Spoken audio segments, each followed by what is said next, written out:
Now, Larry Kudlow, he's the host of Kudlow on Fox Business. Larry, I could not wait to have you here today because, I don't know, maybe we're missing something, but can you make sense of how we're sitting on a massive amount of resources that we're currently not tapping into? We were before, we are no longer.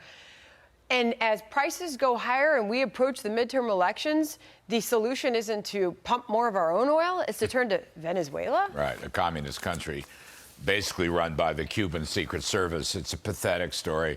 You know, in the release yesterday from the National Security Council and the National Economic Council, I'm sorry to report, they said all this shows, the Saudi Arabia production cut shows that we need to reduce our reliance on fossil fuels.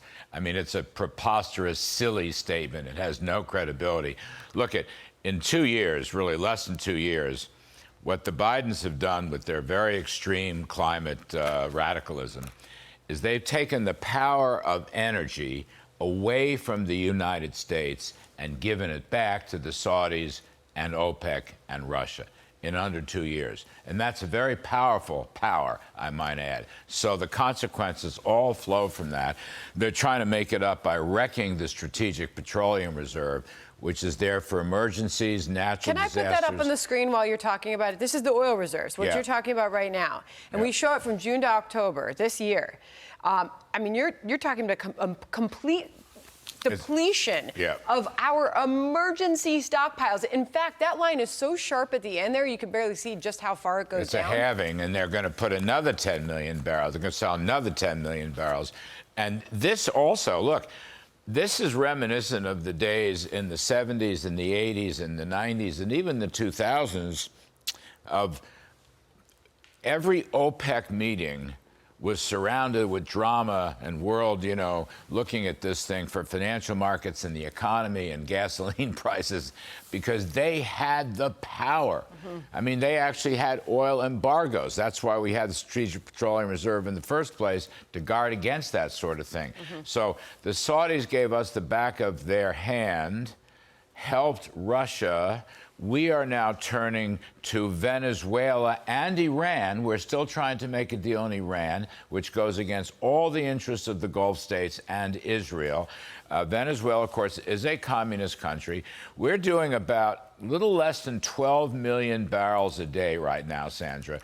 Pre-pandemic, during the Trump years, the peak was a little over 13 million, so we're $1.25 million short, and we were scheduled to hit 14 million barrels by 2022, on the way to 15 million barrels by next year. If we had kept to that schedule, if we had allowed the permits and the pipelines and the Keystone XL and all the rest of it that the Bidens have stopped, we would still have the power of the world energy market. And make no mistake about it, those who control fossil fuels control.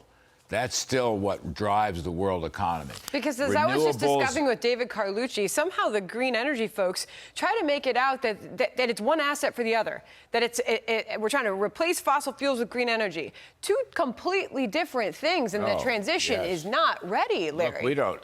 And the green energy is reliant on the fossil fuels. Well, yes, to a greater extent, you're exactly right about that. There's never been, one of the great flaws, apart from their unscientific scare tactics and so forth, they've never provided the greenies an alternative structure to replace fossil fuels. Correct. They've never shown us that. And they're still running, in terms of total power, about 5% maybe of the total. Fossil fuels still running about 80% of the total. And that is true worldwide. All these hundreds of billions of dollars of spending and investment tax credits have not moved the meter at all, okay? But still, with the White House, which we've invited on this program today, they've declined our invitation. They're always welcome. Brian Deese, he advises the president on the economy. He said this in a gaggle today. American consumers are paying significantly less for gas at the pump today than they were a month ago, 2 months ago. And that reflects some of the progress that we have in the immediate term. I could not wait to get your reaction. We're out of time, but what do you say to that? That reflects the fact that for election year political price fixing reasons, they have depleted our Strategic Petroleum Reserve. That is a pathetic response. and it is a response that damages our national security, because we're going to need that thing over time. And look, we've managed, let's make no mistake here, we have turned the Saudis toward Russia. Yep. And that is a direct consequence of the Americans turning towards Iran. And now we're going into Venezuela, which would be an absolutely and a drop in the bucket as far as trying to bring prices down. There's nothing Chevron can produce. I'm sorry, I know I have to go. I know I have to go. But just one last thing with this.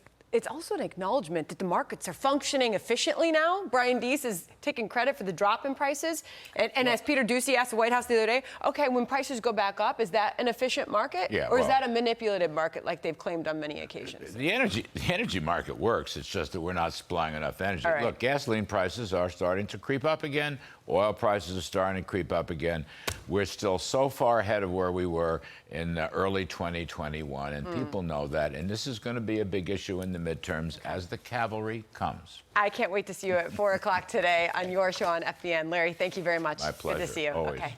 I'm Steve Doocy. I'm Brian Kilmeade. And I'm Ainsley Earhart. And click here to subscribe to the Fox News YouTube page to catch our hottest interviews and most compelling analysis.